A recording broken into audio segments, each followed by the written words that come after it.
নির্বাচনী ট্রাইব্যুনাল ও উচ্চ আদালতের রায়ের প্রতি সম্মান প্রদর্শন করে ঢাকা দক্ষিণ সিটি কর্পোরেশনের মেয়র হিসাবে জনাব ইশরাক হোসেনকে শপথ গ্রহণের ব্যবস্থা করবে। নির্বাচন পূর্ব সময় পর্যন্ত সরকার ঐকমত্যের ভিত্তিতে রাষ্ট্র পরিচালনা করবেন, এই প্রত্যাশা আমাদের সকলের।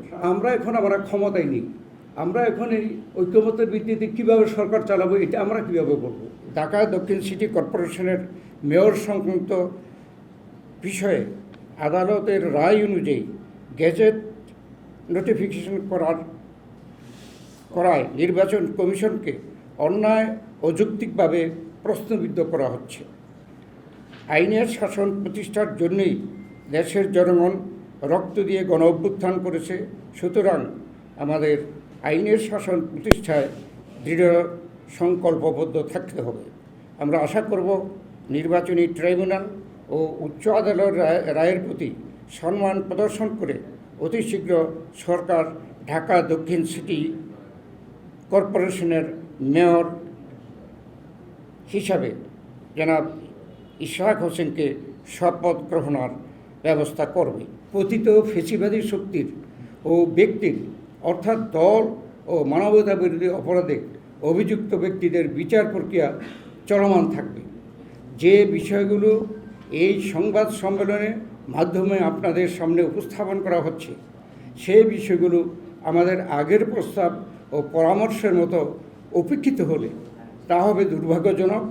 সেক্ষেত্রে অনিবার্যভাবেই বিএনপি অন্তর্বর্তীকালীন সরকারকে সহযোগিতা রাখবে কিনা তা পুনর্বিবেচনা করতে বাধ্য হবে। দেশের স্থিতিশীলতা বজায় রাখার স্বার্থে আইনশৃঙ্খলা পরিস্থিতির অবনতি রোধ করবে, নিত্য প্রয়োজনীয় দ্রব্যমূল্য জনগণের ক্রয় ক্ষমতার নাগালের মধ্যে রাখতে বিনিয়োগ, ব্যবসা বাণিজ্য গতিশীলতা আনয়নের লক্ষ্যে নির্বাচন পূর্ব সময় পর্যন্ত সরকার ঐকমত্যের ভিত্তিতে রাষ্ট্র পরিচালনা করবেন, এই প্রত্যাশা আমাদের সকলের।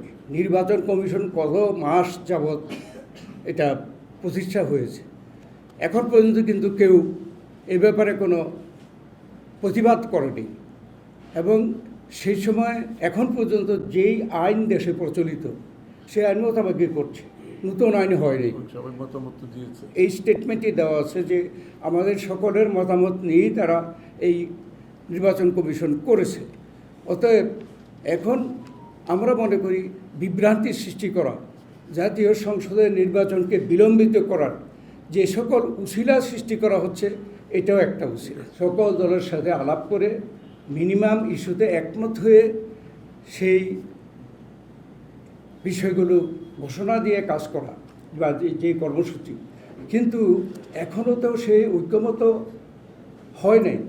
আলোচনার প্রেক্ষাপটে আলোচনা চলছে, সেটা আমি বলেছি এখানে আমাদের স্টেটমেন্টে বলেছি যে এখানে ঐকমত্যের আলোচনা হচ্ছে যে বিষয়গুলো নিয়ে, সেই বিষয়গুলো চলমান আলোচনা, এখনও সিদ্ধান্ত হয়নি।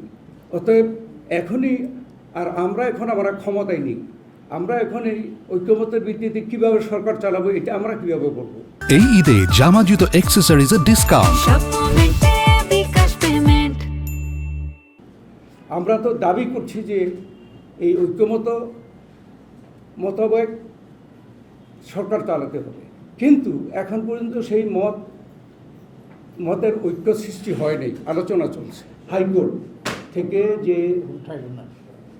যে রায়টা দিয়েছে তাকে শ্রদ্ধা করে অনতিবিলম্বে শপথ দেওয়ার জন্য, কিন্তু যেহেতু আজকে এই রায়টা হয়েছে, আমরা এখনও সিদ্ধান্ত নিইনি যে আমরা এখান থেকে প্রত্যাহার হবে না এটা কন্টিনিউ করবে, এটা এখনও কিন্তু সিদ্ধান্ত হবে।